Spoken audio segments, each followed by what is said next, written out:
The Senate Foreign Relations Committee, chaired by Robert Menendez of New Jersey, is expected to vote today on taking action in Syria. If approved, it would be a big victory for President Obama, who arrived in Sweden just about an hour ago. We get the latest on the crisis in Syria from ABC's Taman Bradley, live in Washington, D.C. Good morning, Taman. Good morning to you, Ken. Senior administration officials are back on Capitol Hill today, pushing for military action in Syria as the president reaches out to international partners overseas.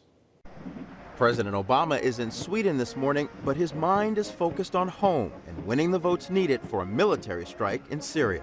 While the president's away, the U.S. Senate is drafting a use of force resolution that would authorize a limited military operation to punish the Assad regime for allegedly using chemical weapons on its own people. The final language is being worked out, but Senate aides say it would set a 60-day deadline for the president to act and would specifically restrict the use of U.S. ground troops. We all agree there will be no American boots on the ground. Secretary of State John Kerry and other top administration officials returned to Capitol Hill today to pitch the president's plan. Democratic and Republican leaders in Congress say they're on board. I believe that my colleagues should support this call for action. But it's not clear if the president has the votes among the rank and file. We can't be a sheriff for the whole world either.